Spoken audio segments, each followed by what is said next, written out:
akan saya mengambil intervensi psikologi konseling individu pada klien dengan PTSD akibat kekerasan dan pelecehan dalam keluarga. Next, go. Nah, di mana itu ada pendahuluan dan latar belakang kasus, lantasan teori dan analisis masalah, tahapan intervensi dan teknik konseling, evaluasi dan kesimpulan intervensi. Satu itu pendahuluan dan latar belakang kasus.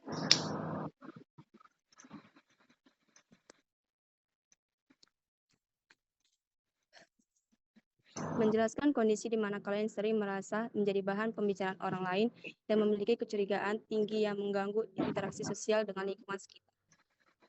Dalam memaparkan perasaan sedih dan tidak dihargai yang muncul secara berlebihan saat klien tidak dilibatkan dalam aktivitas sosial atau tidak menerima pemberian dari rekan-rekannya.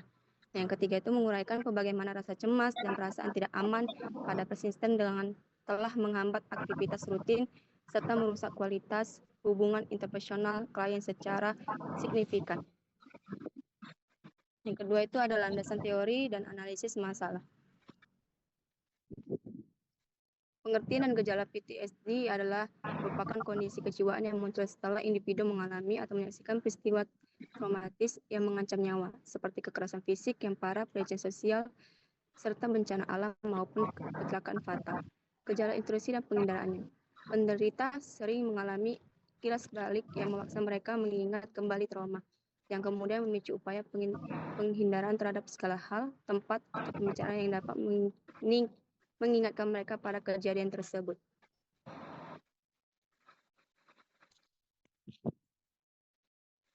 Dalam perubahan kondisi dan emosi negatif, kondisi ini ditandai dengan perubahan drastis pada pikiran yang cenderung menjadi pesimis, disertai gangguan emosi seperti rasa takut yang menetap, rasa malu, hingga kesulitan merasakan emosi positif. Kewaspadaan berkelebihan. Kalian menunjukkan tingkat kewaspadaan yang tidak wajar terhadap lingkungan sekitar, merasa selalu terancam dan mudah terkejut, dan yang pada akhirnya sangat mengganggu kualitas hubungan sosial dan efektivitas aktivitas sehari-hari. Analisis faktor predisposisi, di mana dampak kekerasan dan pelecehan domestik. Pengalaman kekerasan fisik serta pelecehan dalam lingkup keluarga menjadi pemicu utama trauma mendalam yang merusak kondisi psikologis klien. Memicu perkembangan gangguan stres pasca trauma yang signifikan dalam kehidupan sehari-hari. Lingkup keluarga yang seharusnya menjadi pelindung justru menimbulkan ancaman, sehingga klien kehilangan basis keamanan emosional dan mengembangkan kewaspadaan berlebihan terhadap lingkungan sosial di sekitarnya. Dalam paparan kejadian traumatis yang terjadi secara terus-menerus memperkuat pola pikir negatif yang pada akhirnya mengakibatkan penurunan harga diri secara drastis serta kesulitan besar dalam membangun kepercayaan kepada orang lain. Faktor predisposisi menyebabkan klien menjadi sangat sensitif terhadap interaksi sosial. Seringkali merasa tidak dihargai, sedih, dan merasa ditolak meskipun dalam situasi yang sebenarnya bersifat netral ataupun tidak sengaja.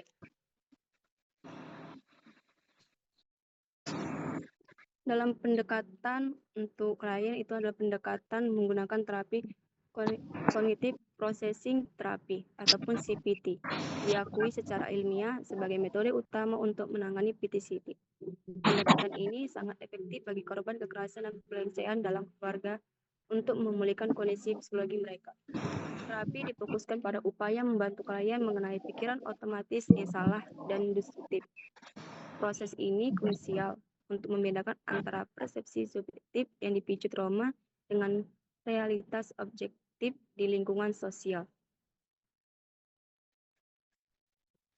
Dalam CBT bekerja dengan mengubah sistem kepercayaan negatif yang berbentuk akibat pengalaman traumatis masa lalu. Intervensi ini bertujuan menggeser skema berpikir klien agar menjadi lebih realistis, positif, dan adaptif dalam kehidupan sehari-hari. Konselor memadu klien melalui restrukturisasi kognitif dengan mempertanyakan bukti atas curiga yang muncul. Hal ini mendorong klien untuk mencari penafsiran alternatif yang lebih sehat terhadap situasi sosial yang sebelumnya dianggap mengancam. Yang ketiga itu tahapan intervensi dan teknik konseling.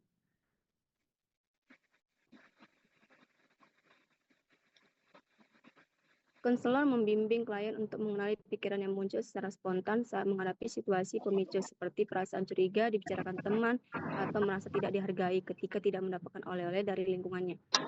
Tahapan ini bertujuan mematahkan bagaimana pikiran negatif memicu emosi takut dan sedih yang kemudian mendorong perilaku maladaptif seperti menarik diri dari pergaulan sosial serta menghindari interaksi dengan orang lain. Mengembangkan melalui latihan keterampilan sosial, klien belajar mengganti kesimpulan negatif dengan alternatif pemikiran yang lebih sehat, guna membantu meningkatkan rasa percaya diri serta memperbaiki kualitas hubungan interpersonal yang sebelumnya terganggu. Yang terdapat dalam firman Tuhan dilakukan setiap hari dengan mengatakan di depan kaca, itu dari ayat Filipi 4 ayat 8, yang dimana ayatnya, jadi saudara-saudara, semua yang benar, semua yang mulia, semua yang adil, semua yang suci, semua yang manis, semua yang sedap didengar, semua yang disebut kebajikan dan patut dipuji, pikirkanlah semuanya itu. Dan di mana menghasilkan metode deep rating, di mana clouding 54321 dan mindfulness guna mengurangi kecemasan akut. Teknik ini sangat efektif dalam mengontrol hypervigilance dan membantu klien mencapai ketenangan psikologis saat menghadapi pemicu trauma. Membantu klien menguji kebenaran pikiran otomatis negatif melalui pertanyaan relatif yang logis dan objektif. Tujuannya adalah mengubah persepsi buruk terhadap situasi sosial menjadi lebih relatif sehingga mengurangi perasaan terasing dan sensitivitas berlebihan.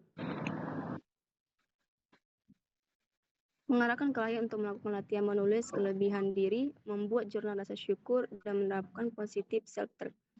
Aktivitas ini dirancang untuk memulihkan harga diri yang rendah dan mengenali keberhasilan kecil sebagai bentuk ekspresi diri. Membimbing klien dalam menafsirkan tindakan orang lain secara lebih netral guna memperbaiki hubungan interpersonal yang terganggu.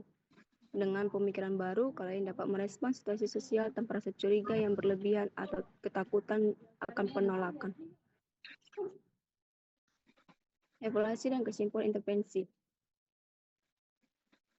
di mana keberhasilan ditandai dengan berkurangnya perasaan curiga terhadap lingkungan sosial serta kemampuan kalian untuk tidak lagi merasa menjadi pusat pembicaraan negatif dari orang-orang di sekitar secara berlebihan.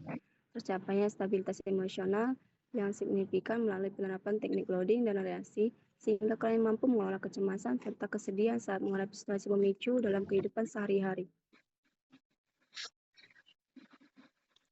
Klien menunjukkan kemampuan untuk membangun interaksi yang lebih sehat dan objektif. Ini yang dibuktikan dengan berkurangnya sensitivitas terhadap penolakan serta meningkatnya rasa percaya diri dalam lingkungan pertemanan.